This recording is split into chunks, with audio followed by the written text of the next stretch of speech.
Welcome. Tonight, we will drift slowly through the streets of Victorian London, a city of contrasts where narrow alleys swelled with poverty, while glittering halls echoed with music and light. This is not a story of triumph alone, nor one of endless despair. It is the story of ordinary people, their struggles, and their small moments of joy, set against the rising smoke of the Industrial Revolution. Imagine the dim glow of gas lamps flickering on wet cobblestones. The distant clatter of carriage wheels echoes through the fog, while the cries of street vendors mix with the voices of children chasing after scraps of food. The air is heavy with coal smoke, the sweet scent of roasted chestnuts, and the harsher smells of sewage and sweat. This is the rhythm of Victorian London, relentless, restless, alive. As you settle into rest, allow the journey to unfold slowly. We will walk through the crowded slums, step into factories and markets, glance into the homes of the wealthy, and listen for the quiet resilience that carried people through. Each detail, each sound, is another thread in the fabric of a city that shaped the modern world. Let us begin with the place where most lives were spent, the slums. Imagine yourself in the East End, where narrow streets twist between leaning buildings, their bricks damp with constant mist. The ground beneath your feet is uneven, slick with mud and refuse. Rats dart between piles of waste, and the air is heavy with the smoke of coal fires mixed with the sharper stench of sewage. You wake on a thin straw mattress, shared with your family in a single, cramped room. The walls are damp, the window cracked, the cold pressing through.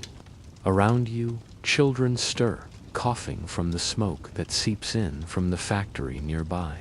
The day begins with chores that never end.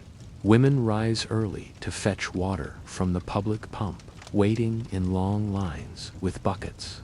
Children scatter into alleys, searching for work or scraps, selling newspapers, shining boots, carrying packages for a few pennies. Men wait outside factories or shipyards, hoping to be chosen for a day's labor. For some, the work will come. For others, the day will pass in disappointment and hunger. Meals are meager, a crust of bread dipped in weak tea, perhaps a slice of onion or potato, if fortune allows. On rare days, a scrap of meat appears, quickly divided among many mouths. Hunger lingers always, a quiet shadow over every task. Illness is constant. The damp air carries coughs that deepen into fevers. Waste runs through the alleys, and diseases spread quickly. A child's life is fragile, each day a test against sickness and cold. And yet, life persists. Mothers sing lullabies to soothe their little ones. Neighbors share coal, bread, or simply kind words in times of need. Evening brings its own rhythm. Taverns fill with voices songs, sung loudly to push back despair. Arguments sparked in the fog. In homes, families huddle close, telling stories, patching clothes by candlelight, finding warmth where they can. Outside, the city hums with restless energy vendors, shouting, horses clattering, violins drifting softly through the streets. This was life for the majority in Victorian London, harsh, crowded, uncertain. And yet, through laughter, music, and shared survival, the human spirit endured. Beyond the slums, where the streets echo with hunger, lies the heartbeat of Victorian London. The factories, they rise like fortresses of brick, their chimneys pouring smoke into the gray sky. Inside, the air is thick with dust, soot, and the endless grind of machinery. Imagine yourself stepping into one of these buildings. The noise is overwhelming, ears clashing, pistons hissing, belts snapping forward with mechanical rhythm. The floor trembles beneath your feet, and the air tastes of oil and ash. Light filters weakly through soot-stained windows, casting long shadows across the crowded workrooms. You are one of many here, shoulder to shoulder, with men, women, and children. The shift begins before sunrise, and will not end until well after dark. 14 hours, sometimes 16, the hours broken only by the briefest pause for a meal. There is no space for rest, no moment for silence. Children crawl beneath the looms to gather threads, their small fingers darting quickly between iron teeth. Women feed machines with endless fabric, their arms raw from friction and heat. Men haul heavy loads, their backs bent, their lungs filling with coal dust. Every movement is hurried, every mistake dangerous, and mistakes do happen. A hand caught in a gear, a foot slipping beneath a wheel. Accidents are common, and when they occur, there is little mercy. Injured workers are dismissed, replaced by others waiting outside the gates. Compensation is rare, sympathy rarer still. The machine must continue. Punishment is constant. Overseers pace the floors, sticks in hand, eyes searching for idleness. A worker who slows is shouted at, struck, or fined. A child who falters under the weight of exhaustion is pulled roughly to their feet and sent back to work. Discipline is the rhythm of the factory, as relentless as the turning wheels. The meals here are no better than in the slums. A scrap of bread eaten quickly beside the machines, washed down with water from a shared jug.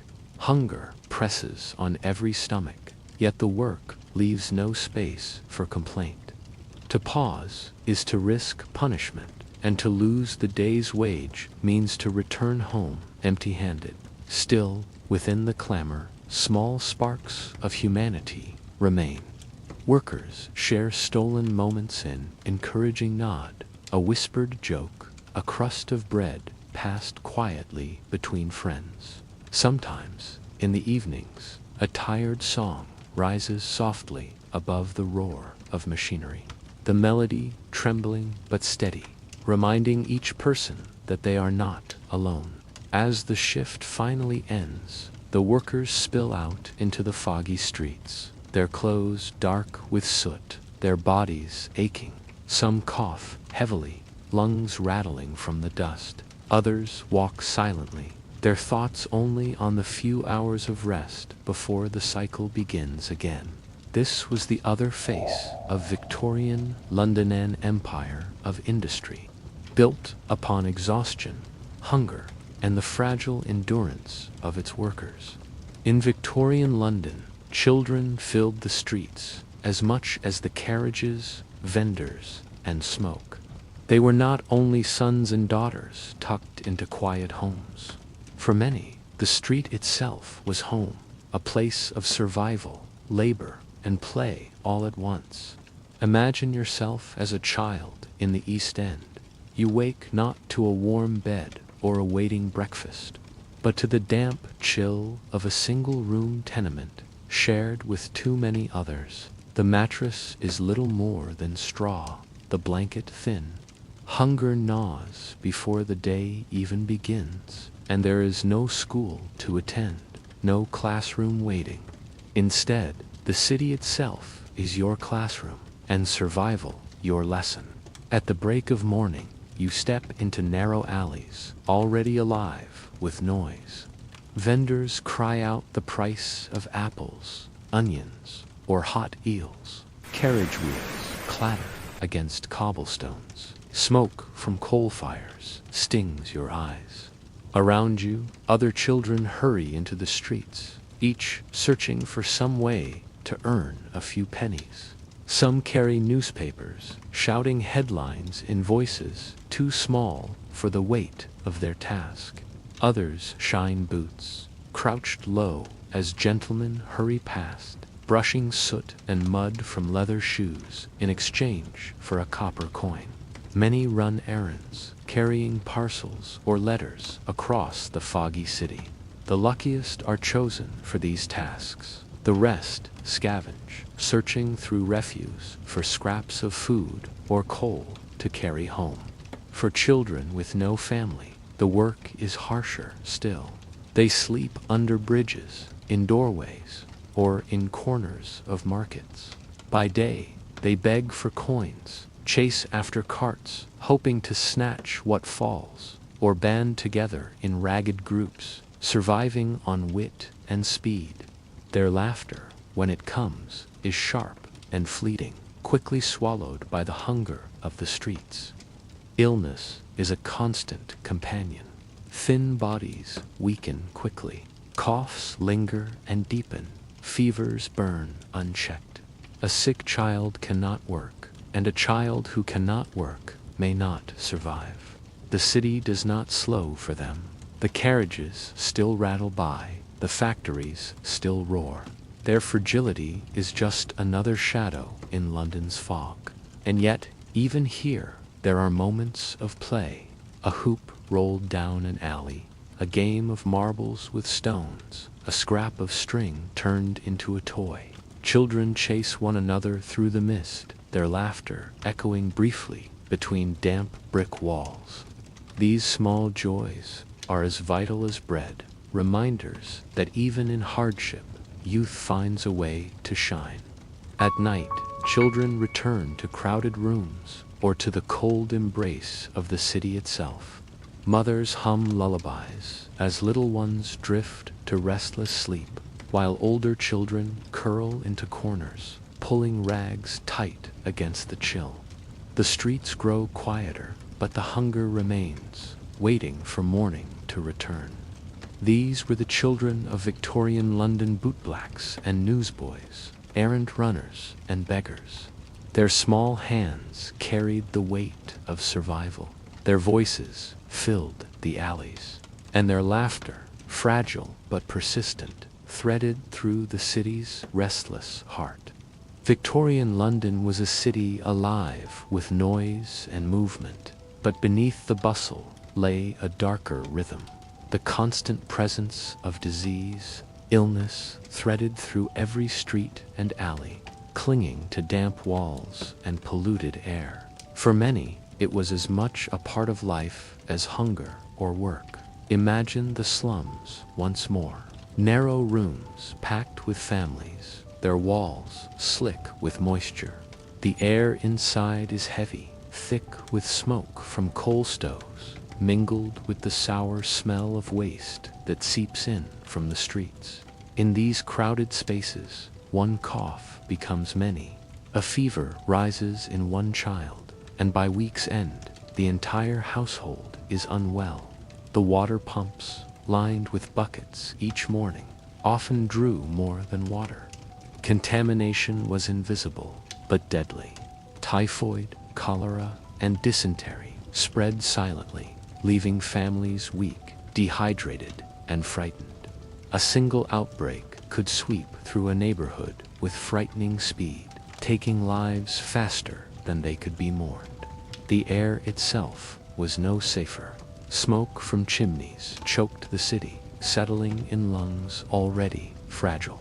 The fog, famous and thick, was not only mist, but a blend of soot and chemical fumes. Breathing it day after day scarred the chest, turning coughs into chronic pain, leaving workers gasping through nights of shallow rest. And then there was the shadow most feared, the outbreaks of cholera, sudden, swift, and merciless. Entire streets would be struck, bodies carried out each morning, funerals rushed because more deaths followed closely behind. Families clung to one another, uncertain who would survive, uncertain who would wake the next day. Doctors tried their best, though their understanding was limited. Remedies ranged from herbal teas to strange tonics, even to bleeding and leeching treatments that often harmed more than they healed. For the poor, physicians were rare. Most relied on home cures, prayers, or the kindness of neighbors. Children were most vulnerable. Small bodies, already weakened by hunger, could not withstand the fevers and chills. Mothers rocked their little ones through the night, humming lullabies that faded into silence. Many children did not wake with the morning, and yet, in the face of illness, life went on. Neighbors shared what they could: warm broth, a scrap of coal for a fire, or simply words of comfort. Communities formed bonds of resilience, facing the constant shadow together. The markets still opened, the factories still roared, and in the midst of loss, the rhythm of survival continued. Disease was everywhere in Victorian London, a silent thread that bound rich and poor alike. But in the slums, where space was crowded and resources scarce, it was a daily companion, shaping every breath, every meal, every night's rest. To live in London was to live under its shadow, and to survive was nothing short of endurance. If the factories were the engines of Victorian London, and the slums its crowded heart, then the markets were its voice, loud, restless, and unending. They were the gathering places where survival was negotiated each day, where hunger met commerce, and where life spilled into every corner of the streets. Imagine yourself stepping into one of these markets on a damp morning. The fog lingers low, but voices cut through it sharply. Vendors cry out from their stalls, their words overlapping, creating a chorus of prices, bargains, and desperate offers. Hot eels, fresh apples, coal by the sack. The rhythm is relentless, the sound as much a part of the city as the tolling of church bells. The ground is slick with mud and refuse, trodden by countless feet. Horses pull carts heavy with produce, their hooves striking the stones with dull rhythm. Children dart between them, weaving swiftly through danger, carrying errands or clutching coins in small fists. The smell of the market is overwhelming. Fried fish sizzling in pans, roasted chestnuts popping in iron trays, the sharp tang of onions and garlic, and beneath it all, the less pleasant odor of refuse and animals. For the poor, the market was both hope and humiliation. Coins were scarce, and every purchase was a decision. A mother stands with her child, weighing whether to buy a small loaf of bread or a bundle of onions. A man haggles fiercely for a handful of coal, knowing the difference between warmth and cold through the night depends on the bargain. Street performers added their own rhythm. A fiddler plays a worn violin, its notes floating above the noise, drawing a circle of listeners who cannot pay but pause anyway. A singer lifts her voice in a mournful ballad, while children clap hands in time. Even amid hardship, music threaded its way through, offering brief escape, and always the sellers shouted. Some offered fruit bright with color, though bruised beneath. Others sold trinkets, buttons, ribbons, scraps of fabric. Fishmongers displayed their wares on wooden boards, the smell strong, the fish not always fresh. But in a city where hunger pressed daily, even poor food was precious. Not everyone came to buy. Some came simply to look, to breathe the atmosphere, to feel part of the city's pulse. The markets were social as much as practical places where neighbors met, where gossip passed quickly, where news of illness, death, or fortune spread faster than the newspapers. For children, the markets were places of wonder and temptation. The shine of a red apple, the smell of sweets on trays, the clatter of toys made of tin or wood. Few could afford them, but the sight alone sparked dreams that carried them through long nights. By evening, as stalls closed and voices dimmed, the market left behind its traces muddy footprints, scraps of cabbage leaves, a smear of grease where fish once lay. The streets quieted, but the pulse of the market lingered. Tomorrow it would return, just as loud, just as full of life. The markets of Victorian London were not elegant. They were rough, crowded, and often dirty, yet they were vital, a place where survival was measured, coin by coin, where laughter and bargaining rose together, and where the resilience of ordinary people shone through the fog. When the sun dipped below the horizon, Victorian London did not fall silent. Instead, it shifted into another rhythm, darker, slower, filled with voices that echoed through fog and shadow. Imagine the city as evening settles. Gas lamps flicker to life, their glow hazy through thick mist. The cobblestones gleam with dampness, reflecting small pools of yellow light. Carriages drive, their wheels clattering as horses snort into the cold air. The streets are alive, but in a different way than the markets of morning or the factories of day.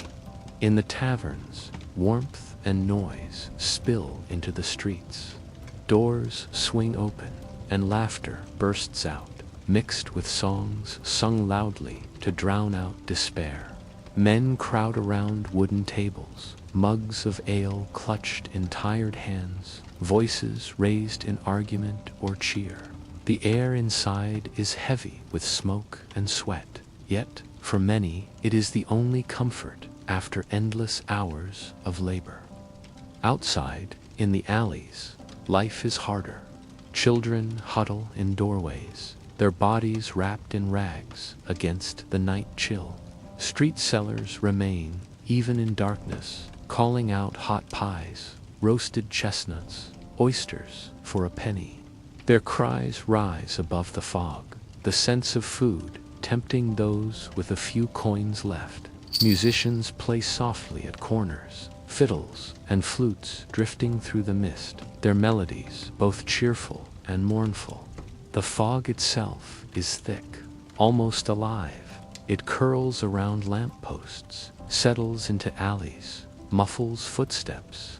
In some places, it is so dense that shapes blur, faces become shadows, buildings dissolve into pale outlines. Londoners move carefully, guided by memory more than sight.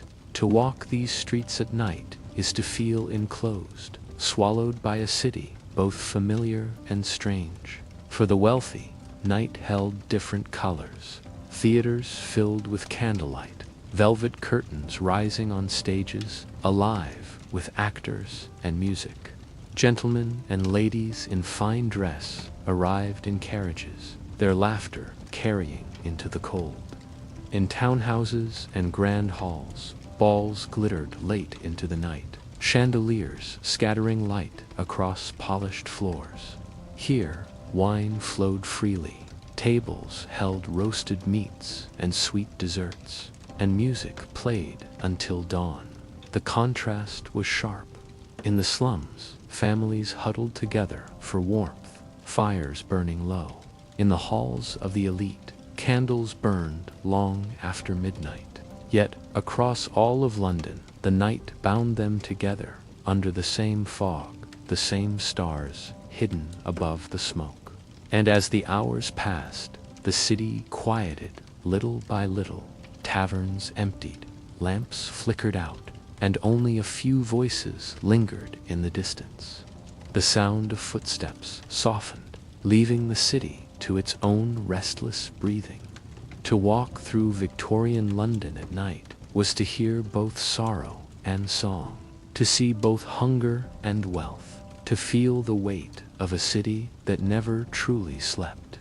For those who had nothing left, no job, no home, no family, to lean in, Victorian London had its final refuge, the workhouse. But to call it a refuge is misleading, for the workhouse was as feared as it was endured.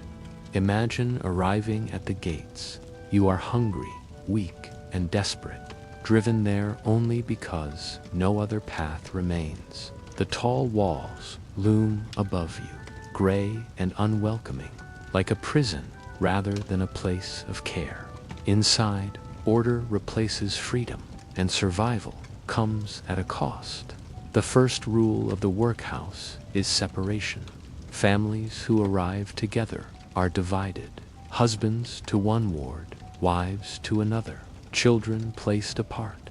The comfort of kinship is stripped away, leaving only the rules of the institution. For a mother, the sound of her child crying in a distant hall is a wound that does not heal. Life inside is rigid. The bell rings early, and the day begins with labor. Men break stones in the yard or pick oakum strands of tarred rope pulled apart with bleeding fingers. Women scrub floors, wash endless laundry, or sew until their eyes ache. Children work too, learning trades or completing menial tasks, their days filled with discipline rather than joy.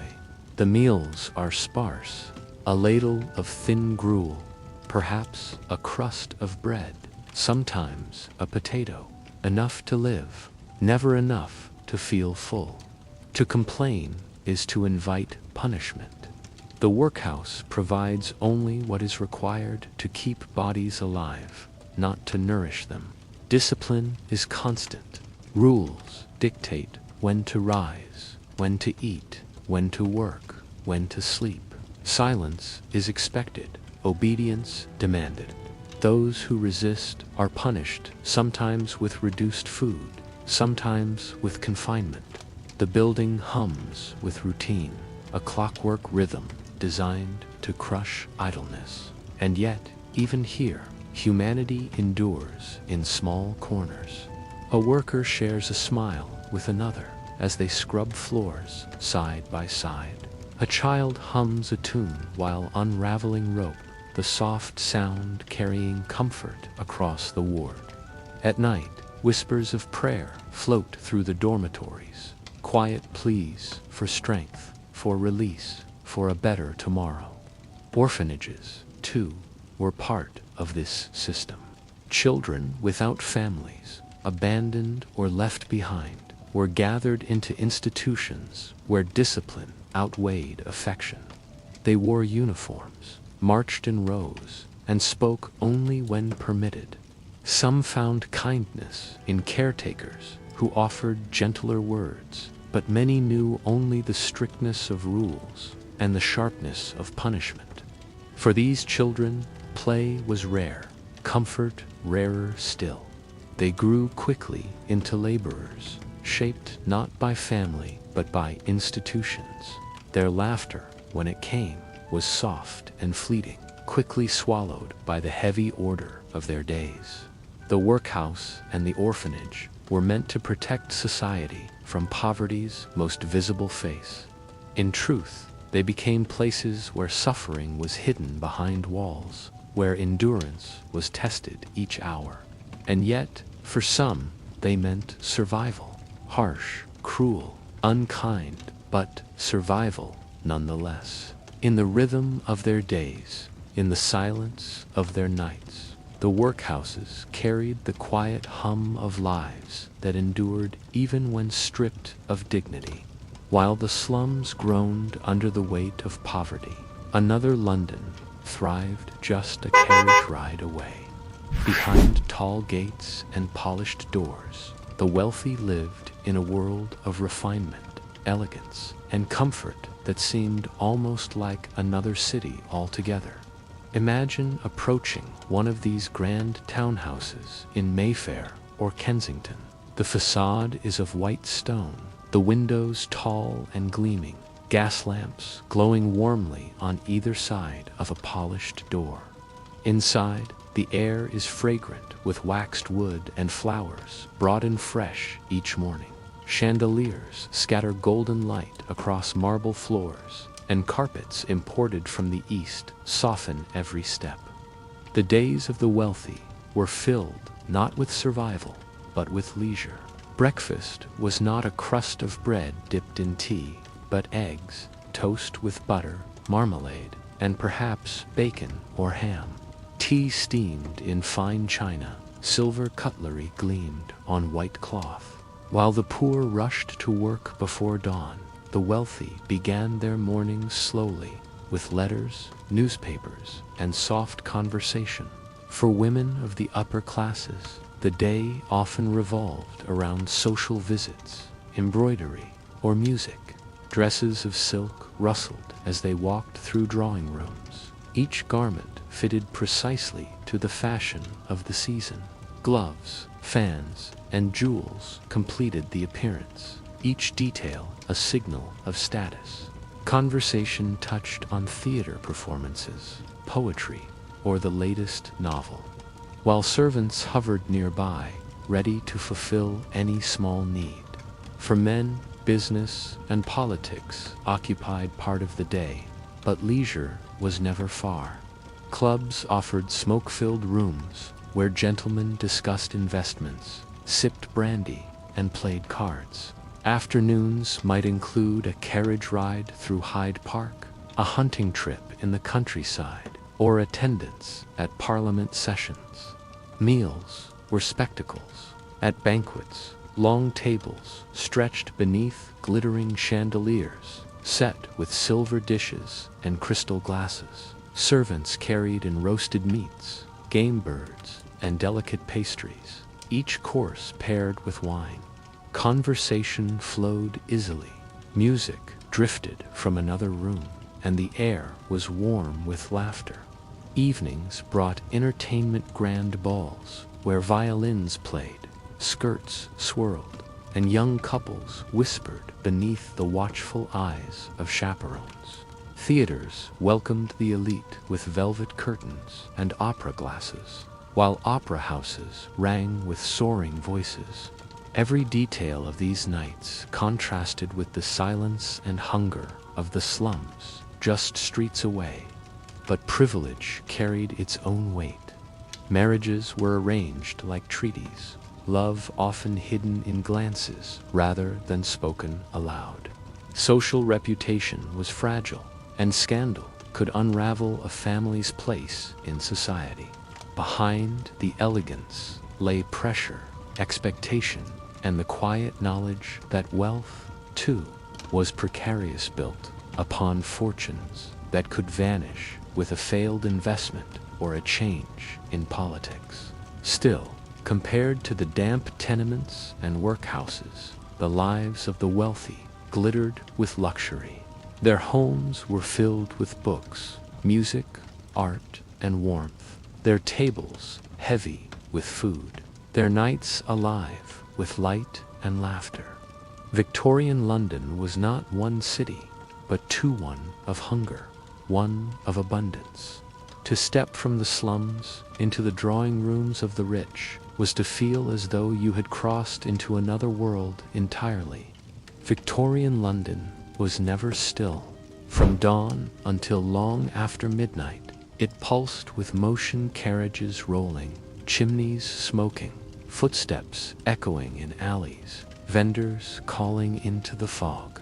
To live in London was to live within this constant rhythm, a city that breathed restlessly, never pausing, never silent. Imagine standing at a busy crossing as the day begins. Horses pull carts stacked with coal, their hooves striking the cobblestones in steady clatter. Omnibuses rumble past, their upper decks crowded with passengers in coats and hats, voices rising above the noise of wheels and hooves. Children dart between them, running errands, while policemen guide the flow of traffic with sharp whistles. The air is thick with coal smoke. Chimneys pour gray clouds into the sky, and the fog mixes with soot, wrapping the city in a haze so dense that buildings blur and lamps glow like distant stars. Breathing it in leaves a taste of ash at the back of your throat, a reminder that the city's energy came at the cost of its air. The Thames, too, carried its rhythm. Steamships pushed along its waters, whistles piercing the air, carrying goods in and out of the city. Barges floated slowly, heavy with barrels, crates, and sacks of grain. Along the banks, dock workers shouted as they loaded and unloaded cargo, their voices carried over the water. The smell of the river was sharp fish, tar, smoke, and the less pleasant odors of sewage that flowed freely into its current. Above the noise, bells rang from churches, marking the hours. Factory whistles added their own calls, summoning workers to their shifts or signaling the end of another long day. The sounds layered upon one another until the city itself seemed to sing a song not of beauty, but of ceaseless movement. Even at night, the rhythm did not end.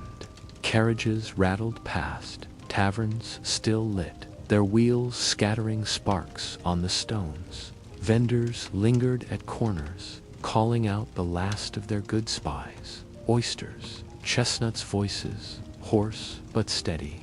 Policemen walked their beats, lanterns swinging, eyes searching for mischief in the shadows. And through the fog, the sound of footsteps never ceased. For the poor, this rhythm was survival racing to sell enough goods before night, rushing to secure a place in the factory line, carrying coal or water through the streets. For the wealthy, it was convenience garages waiting at their doors, letters and parcels delivered swiftly, theaters and clubs open late into the evening. Yet for all, the rhythm of London was the same, relentless, pressing, unyielding. The city never truly slept, it simply shifted, its song softening in the small hours, only to rise again with the first light of dawn. To live in Victorian London was to live within this heartbeat, a constant motion that carried everyone forward, rich and poor alike, smoke and endless sound. As the 19th century moved onward, Victorian London became more than just a city of smoke, and slums it became the symbol of an age. It was the beating heart of an empire that stretched across the world, the center of industry, politics, and culture. Yet behind its grandeur lay the stories of ordinary lives, countless and fragile, etched into the rhythm of the streets. The legacy of London's poor is not written in marble statues or gilded halls, but in the quiet endurance of those who lived in one-room tenements, who fetched water at dawn, who stitched cloth until their eyes blurred, and who raised children in a world of smoke and hunger. Their resilience shaped the city as much as any parliament law or royal decree. The factories, harsh and unyielding, laid the foundation for modern industry. The soot and dust that scarred lungs also built railways, ships, and bridges that carried Britain's influence far beyond its shores. The labor of men, women, and children powered an empire, their silent strength hidden within the bricks of progress. The wealthy, too, left their mark. Their theaters, galleries, and libraries still stand, reminders of refinement, ambition, and the pursuit of knowledge. Their fortunes funded the arts, science, and architecture that gave London its elegance. Yet even their world was fleeting, for fashions changed, reputations faltered, and the glitter of wealth often faded with time.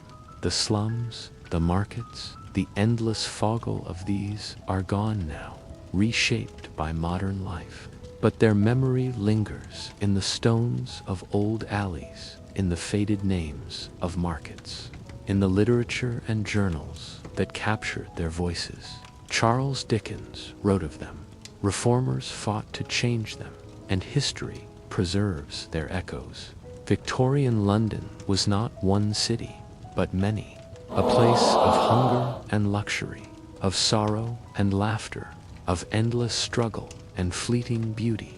Its legacy lies not in choosing one story over another, but in holding them together, the poor and the wealthy, the child in the alley and the lady at the ballroom, the factory worker coughing in soot, and the statesman speaking in parliament. Together, they formed the living, breathing body of a city that defined an era. And now, as you rest, let the images of Victorian London soften in your mind. The gas lamps glowing faintly through the fog, the sound of footsteps on cobblestones fading into silence, the hum of factories in the distance, quieting as night deepens. Imagine the children drifting into uneasy sleep in crowded rooms, mothers humming lullabies beneath smoky rafters. Imagine the wealthy, their candles burning low after nights of music and dance. Imagine the River Thames flowing steadily, carrying whispers of the city into the dark. Their world was harsh, yet filled with resilience, fragile, yet enduring. In their lives we see both struggle and strength, sorrow and beauty. And as their story settles now into stillness, let it guide you into calm. Close your eyes and let the fog of London wrap around you, not heavy with smoke, but gentle and quiet, like a blanket against the night. Let the rhythm of the city slow until only silence remains.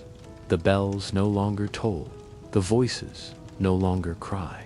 Only rest remains. And in that rest, the memory of their lives lingers softly, like the glow of a lamp in the fog, steady, quiet, eternal.